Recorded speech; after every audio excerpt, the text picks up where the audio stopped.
A political system is a system of politics and government. It is usually compared to the legal system, economic system, cultural system, and other social systems. However, this is a very simplified view of a much more complex system of categories involving the questions of who should have authority and what the government's influence on its people and economy should be. Anthropological forms of political systems. Anthropologists generally recognize four kinds of political systems, two of which are uncentralized and two of which are centralized. Uncentralized systems: band society, small family group, no larger than an extended family or clan. It has been defined as consisting of no more than 30 to 50 individuals. A band can cease to exist if only a small group walks out. Tribe, generally larger, consisting of many families. Tribes have more social institutions, such as a chief or elders,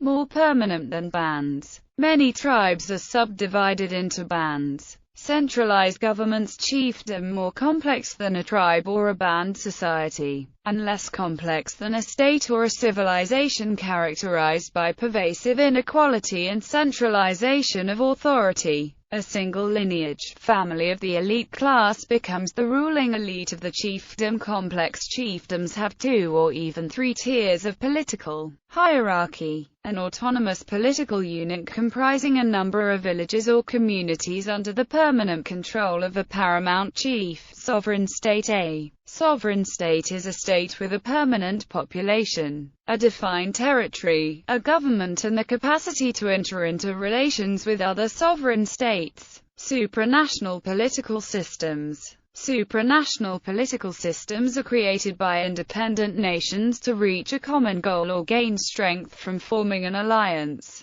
Empires. Empires are widespread states or communities under a single rule. They are characterized by the ruler's desire for unanimous religious affiliation or posing as threat for other empires in times of war. Empires often made considerable progress in ways of democratic structures, creating and building city infrastructures, and maintaining civility within the diverse communities. Because of the intricate organization of the empires, they were often able to hold a large majority of power on a universal level.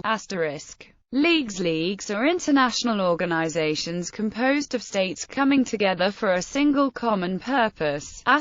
In this way, leagues are different from empires, as they only seek to fulfill a single goal. Often leagues are formed on the brink of a military or economic downfall. Meetings and hearings are conducted in a neutral location with representatives of all involved nations present. Political parties in political systems. Political systems do not inherently require the institution of political parties to advance the politics of the political system. Political parties are formed after political systems are put in place. American political parties. In the case of American politics, Article 2 of the United States Constitution, specifically Section I, gives no mention to political parties when describing the presidential election process. It was only after the establishment of the government that the first political parties formed. George Washington, the first U.S. president, was against the establishment of political parties in most circumstances and therefore belonged to no party. In his farewell address, Washington gives reason for his distrust in political parties, specifically in the newly formed United States. Washington does endorse political parties in some political systems, however, specifically monarchies.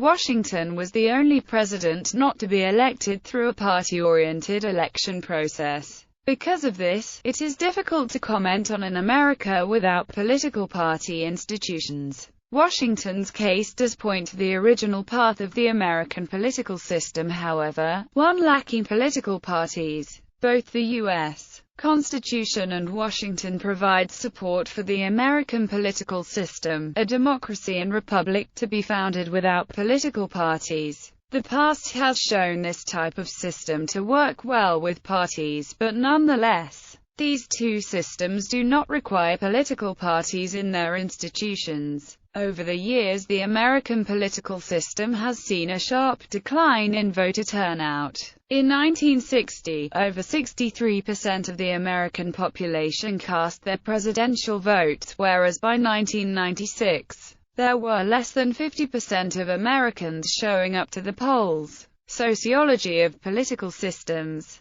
The sociological interest in political systems is figuring out who holds the power in the relationship of the government and its people, and how the government's power is used. There are three types of political systems that sociologists consider: authoritarianism in authoritarian governments. The people have no power or representation, and it is characterized by absolute or blind obedience to formal authority, as against individual freedom and related to the expectation of unquestioning obedience. The elite leaders handle all economic, military, and foreign relations. Dictatorships are examples of authoritarianism. Totalitarianism is the most extreme form of authoritarianism because it controls all aspects of life, including communication between citizens, censors the media, and threatens by means of terror. Monarchies. A monarchy is a government controlled by a king or queen determined by a predisposed line of sovereignty. In the modern world, there are two types of monarchies: absolute monarchies and constitutional monarchies. An absolute monarchy works like a dictatorship in that the king has complete rule over his country.